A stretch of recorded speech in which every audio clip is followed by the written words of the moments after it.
Tetris syndrome, or the Tetris Effect, while sounding like it's something out of Adam Sandler's latest Worst Thing Ever, Pixels, is actually a thing.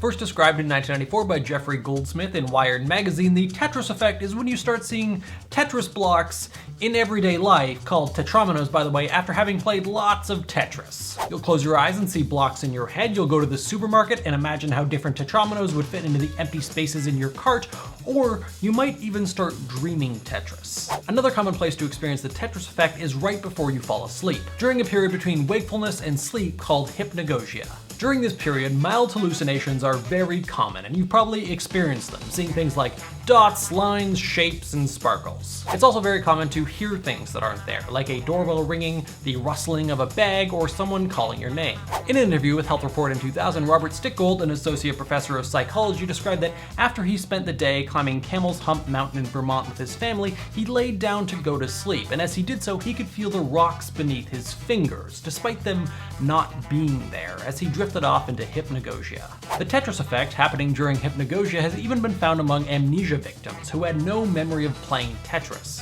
This means that it's separate from declarative memory, which is a form of long-term memory which contains all the things that you can consciously recall, including facts and events that you've been a part of. This phenomenon has been described by many, including Aristotle, Charles Dickens, and Edgar Allan Poe, who describes hypnagogia as an exquisite delicacy, not exactly thoughts, but rather psychical, pertaining to the soul. He described it as the absoluteness of novelty, clearly a fan despite never having played Tetris. So how does it work? It's likely a distinct form of memory, similar to procedural memory, which is part of long-term memory that is responsible for remembering how to do things, like riding a bike. Your brain notices you playing Tetris over and over and over again, and it recognizes that that repeated task is important to you and you'll likely need to do it again, so it practices for you.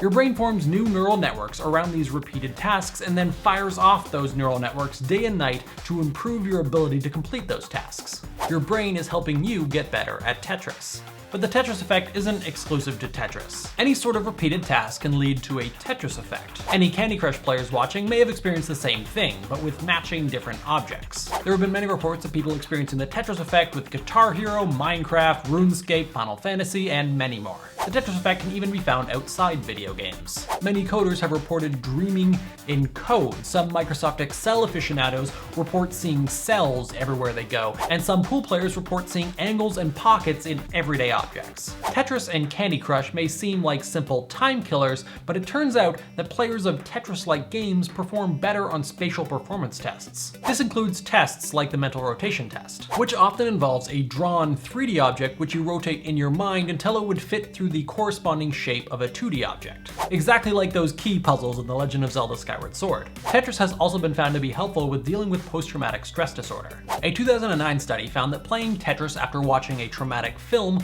reduced the amount the subjects would flash back to their recent trauma. This is perhaps due to the fact that the type of memory used when playing Tetris helped disrupt the formation of these new traumatic memories. Though the real-world applications would be difficult. Oh, your leg just got blown off? Have a 3DS. Another way Tetris gets in your head is that damn song, which is a great example of what's called an earworm, a super catchy song you just can't for the life of you get out of your head.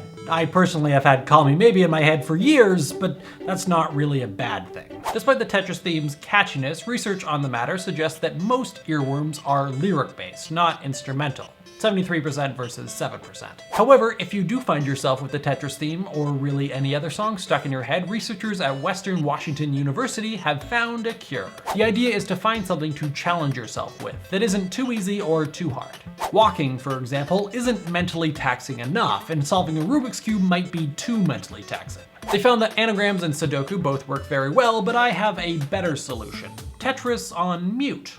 But possibly the most interesting thing about the Tetris Effect is how it could be used to improve your life. Shawn, author of The Happiness Advantage, argues that if you take time out of your day to focus on being thankful, specifically writing down 3 new things every day that you're thankful for, you can train your brain to be happier using the Tetris Effect. There are too many things going on in our lives for our brains to be able to process all of it. So your brain filters through everything and only focuses on what's important to you. Things that you do a lot get a lot of focus, and things that you don't do a lot get less focus. For example, I spoke French every day growing up in my school career, but I don't anymore in my real career. So when I need to speak French, it takes me a lot longer to get the words out than it used to. Shawn Achor argues that the same is true for positivity. If you spend time every day focusing on being positive like you spend time playing Tetris, your brain will train itself to look for positive shaped Tetris blocks, if you will, in everyday life. And the more you do it, the better your brain gets. Like we talked about earlier, with your brain recognizing repeated tasks as important to you and then practicing them, like playing Tetris when you're not